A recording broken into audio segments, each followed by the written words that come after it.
Today I am sharing with you all my super simple and easy recipes for making 4 traditional Puerto Rican desserts for festivities, holidays, and celebrations. These desserts include maharet, tembleque, arroz con dulce, and flan de coco. So make sure to stick around and watch. Maharet is a coconut flavored rice pudding. It has a really nice silky consistency. One of the things I love about maharet is that it is very easy to make. It doesn't take that much time at all and is naturally gluten-free. We are going to be needing about 2 cinnamon sticks, 5 to 7 cloves, some ground cinnamon, a teaspoon of vanilla extract, a can of cream of coconut, a can of coconut milk, a can of evaporated milk, about 1/4 teaspoon of salt, and 1/2 cup of white rice flour. I'll be using the Bob's Red Mill. I also have 1 cup of water in a smaller pot because I'll be making a tea on here, and a little bit of a bigger pot and a whisk because this is where I'm going to be whisking everything at. The whisk is very important. And finally, something to put it in. It could be cups. I like these little bread loaves that I've had for years now. I like to make my tembleque in it, but you can make it in individual little serving cups as well. Alrighty, so first we're going to be making our tea. I'm gonna put my water at about a medium. And in that water, I'm going to add my 2 sticks of cinnamon, as well as my 5 to 7 cloves. Here we go. You can add more if you want to. Really, it's to your liking. Some people like to add ginger. You can add ginger too. I don't have ginger right now, but it's very similar to the same tea that we make for arroz con dulce. So we're gonna let that cook in there for about 5 minutes. All right, my friends, and now that's been about 5 minutes, I'm gonna go ahead and turn the tea off. You're gonna see that it has like this caramel kind of color on there. And that's just the taste that it has extracted from the cinnamon and the cloves. I'm gonna let that sit here on the stove and cool off while I work on my mix on the counter. Alrighty, here on the counter, we are going to go ahead and mix the rest of our ingredients while it's cold. I'm gonna start with my 1 can of evaporated milk, 1 can of coconut milk. This is always good to mix up because especially now that it's cold, sometimes the fat gets stuck on the top. So I like to mix it up and add it to the mix right there. Okay.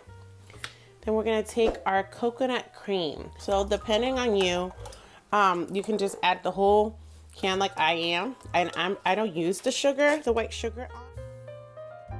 And our 1/4 teaspoon of salt. Now comes the rice. Now here's the thing about rice. You don't want your maharet to be lumpy. You want it to be nice and smooth. So if you don't have a strainer, that's fine. You can go in a little bit at a time and just make sure that there is no bumps to it. But I like to use a strainer just to sift through the rice in case there's any lumps. Now I'm gonna mix this all together. Notice that I'm gonna be doing this while everything is still cold. Because if you do it when it's hot, you can do it when it's hot, but sometimes it might get a little lumpy. Now I'm gonna go get my tea. Now I'm gonna use the same strainer, just like this, make sure that the little pieces don't go through. And just give it a nice mixing so it incorporates everything. Now that we're done mixing this, we're gonna go ahead and take it over to the stove. All right, my friends, this part here is really important. You're gonna go ahead and turn your fire to a low. You don't want it to be high because then the bottom can burn.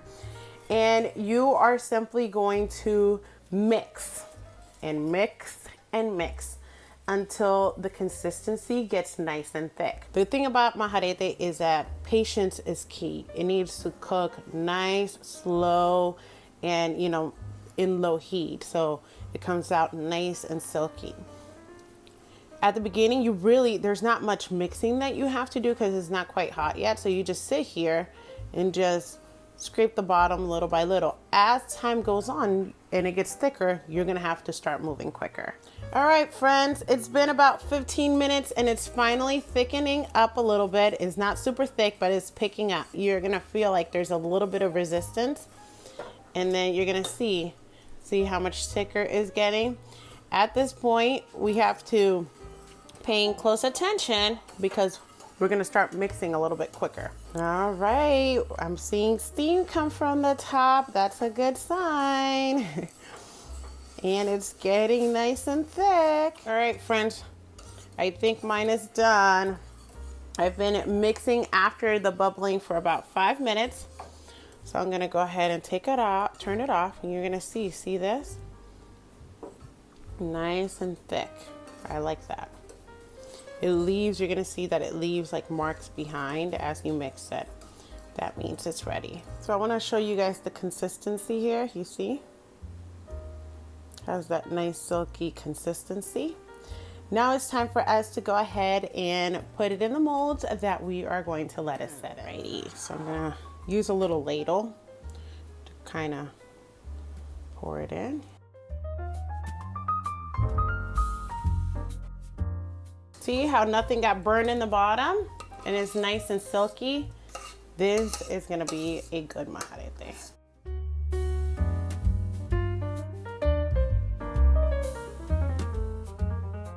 And we're going to place our maharete in the refrigerator for 3 hours to chill, and then we will have this delicious creamy dessert that the entire family will love.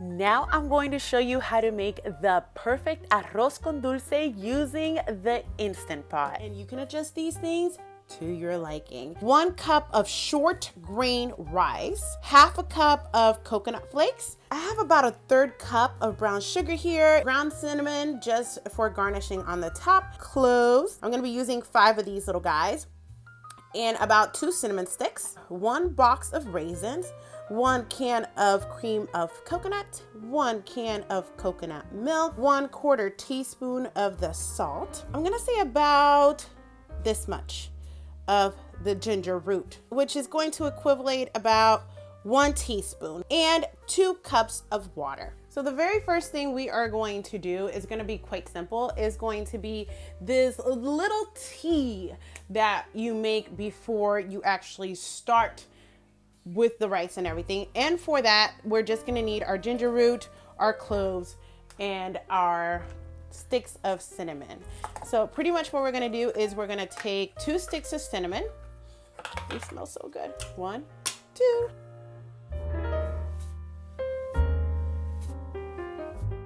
If you want to add more and make it more spicy, hey, it's your arroz con dulce, the ginger root. And I'm not gonna make the slices too small because I'm gonna be getting all this out of there once our little tea is done brewing. So I have my little slices.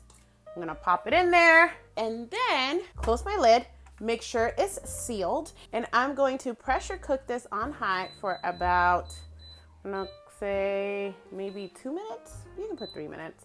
2 minutes, 3 minutes, 3 minutes, 3 minutes. Let's do 3 minutes. Pretty much what we're doing here is we are accelerating that tea making process that you typically do on the stove for like 10 to 15 minutes. We're just gonna do it here very. So our 3 minutes are up. All we are simply going to do is let the pressure out. All right, now that our tea is done, is very aromatic. So what we're going to do, we're gonna fish out all the spices out of there. Now that all the little spices are removed, we're going to add the rest of our ingredients in. And for that, I'm going to go ahead and start with my coconut milk. There we go, beautiful. Place it in there. Cream of coconut.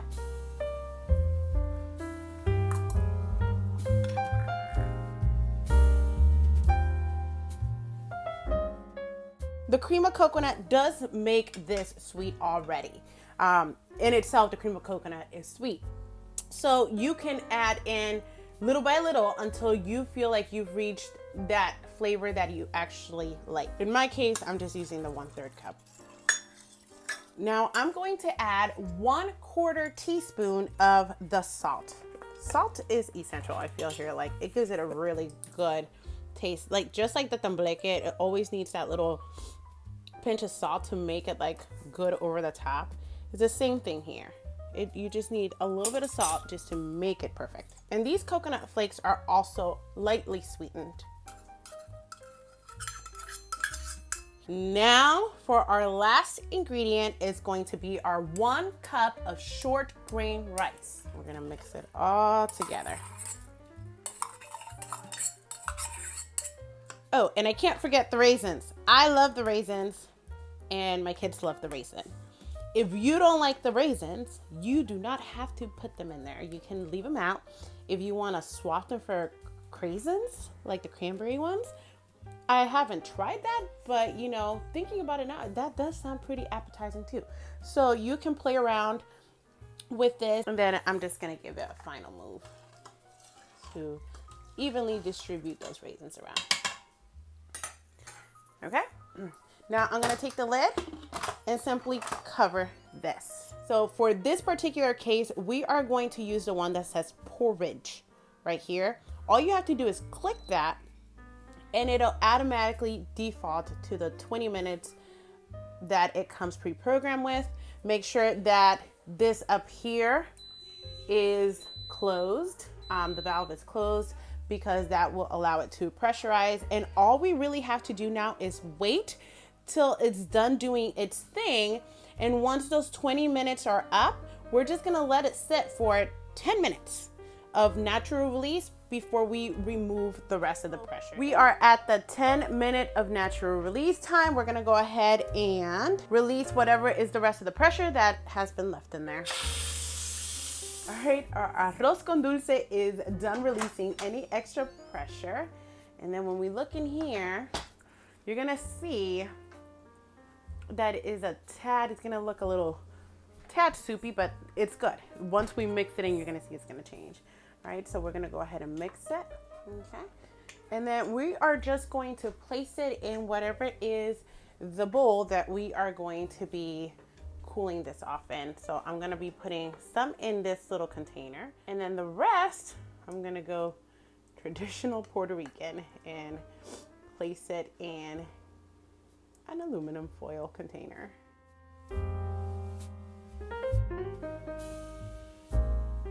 Then you can simply take one of these guys. You can place it in the middle for decoration,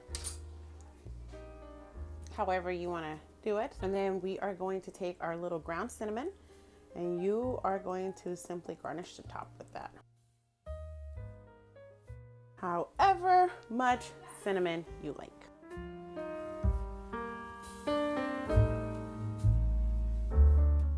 Now this next recipe, I have to say, is one of my absolute favorites. It is tembleque. So to make our tembleque, we are going to need a 2/3 cup of sugar, 1/2 cup of cornstarch, 2 cans of coconut milk. I am going to be using the Goya brand. A pinch of salt, which I think equivalates to a 1/4 teaspoon, a little bit of cinnamon for garnishing. I'm going to be using these sweetened coconut flakes. This is absolutely optional. I'm not going to be adding it in the tembleque itself. I'm simply going to be using it for garnishing. I'm also going to be using a whisk. This is very important to make sure that lumps do not form in our tembleque. A mold to put your tembleque in. I'm simply using these 2 mini loaf molds, but something to keep in mind about tembleque is that it will form to the shape to whatever mold you put it into. So just keep that in mind. And a medium saucepan to cook our tembleque. The very first thing I'm going to do is mix our ingredients while they are cold, because we are using cornstarch. I do not want lumps to form. So first I'm adding in all the dry ingredients first, the sugar, the cornstarch, and the salt, and I'm just giving everything a little mix. Then I am going to go in and add my 2 cans of coconut milk. Now, when it comes to the coconut milk in the can, I like to shake it because the fat of the coconut tends to get up on the rim. So by shaking it, it just softens everything up. I'm adding in 1 can at a time and whisking it at the same time so that everything is very well incorporated. Now that our mix is done, it's time to head on over to the stove and cook our tembleque. We're going to begin by turning our burner up to a medium heat, and we are going to go ahead and start stirring slowly. Lumps will form on the tembleque when it starts getting hot if you do not mix. We're not going to be mixing very long. This cooks really quickly.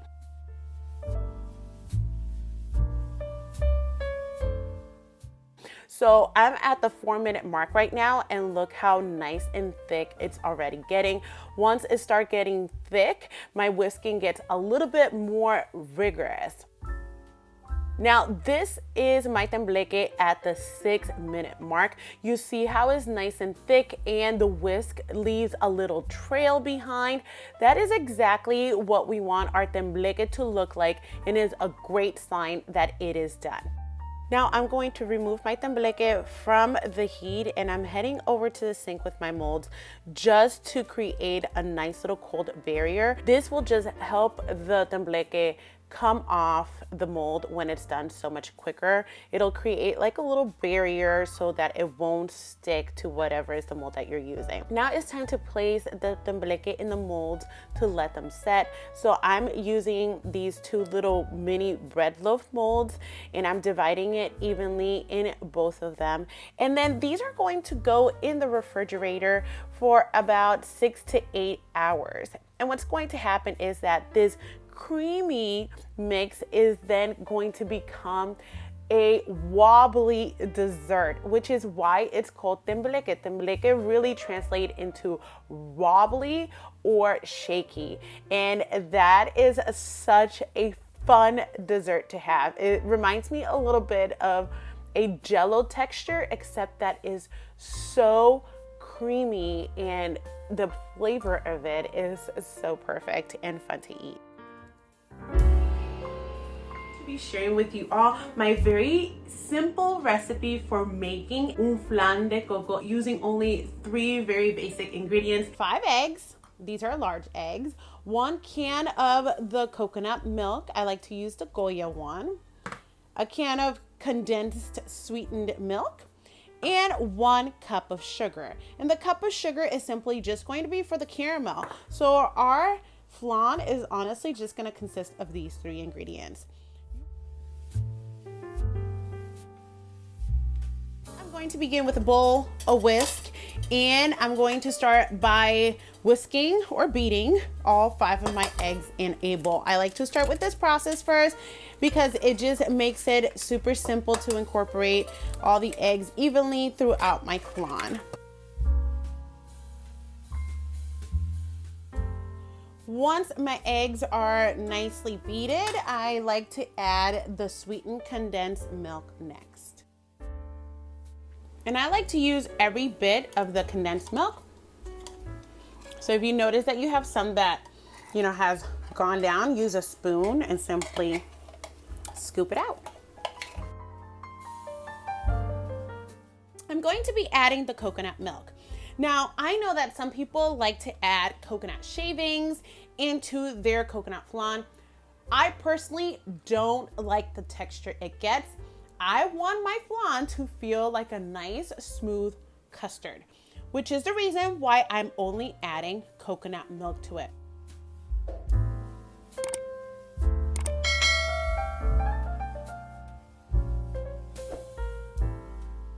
Now, if coconut milk is not coconutty enough for you, I'm sure you can add maybe a little bit of coconut extract or add some of that super sweet dulce de coco that also comes in a can. Now that this is done here, I'm going to head over to the stove to make our caramel with our 1 cup of sugar. This is probably the hardest part out of the whole thing, and it's probably the thing that people struggle with the most. I do my caramel at a medium. Now, if it's your first time, you might want to start it off with a medium low and simply just like use a metal spoon to just break apart any of the little sugar that you have in there and just keep moving it.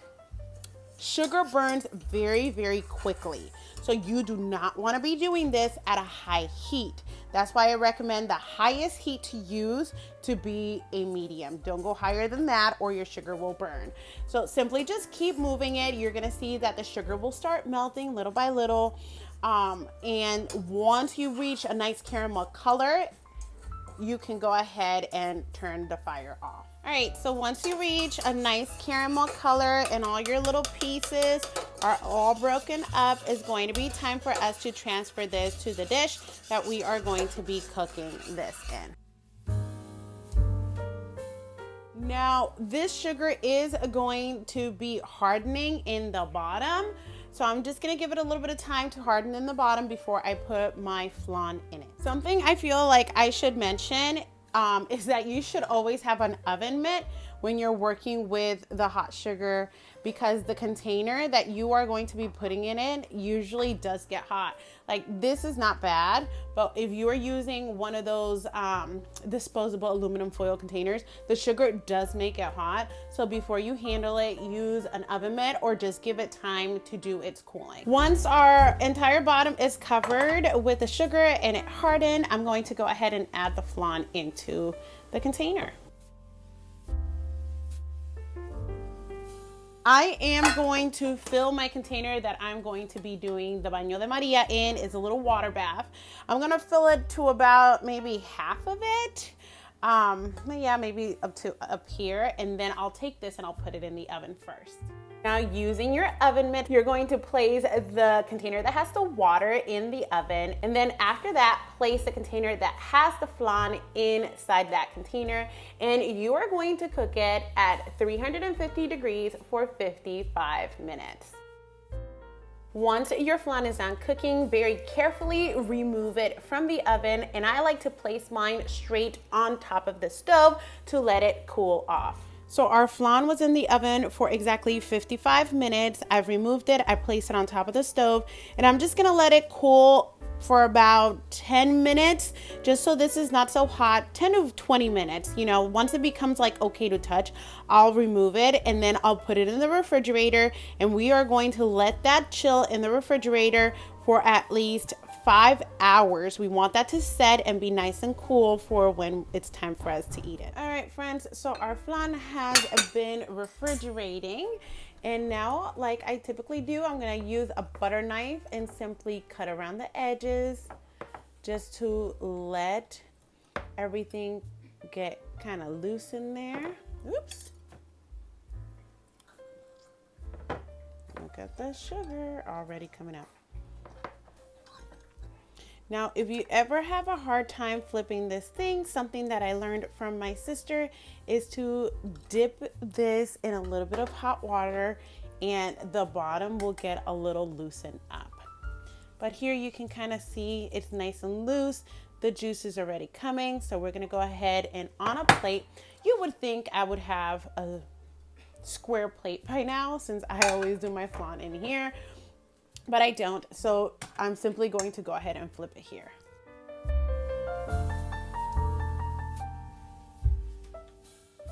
Look how delicious this looks. It looks amazing. Want some more delicious and easy Puerto Rican recipes? Go ahead and check out this next video. Thank you so much for watching, and I will see you next time. Buen provecho!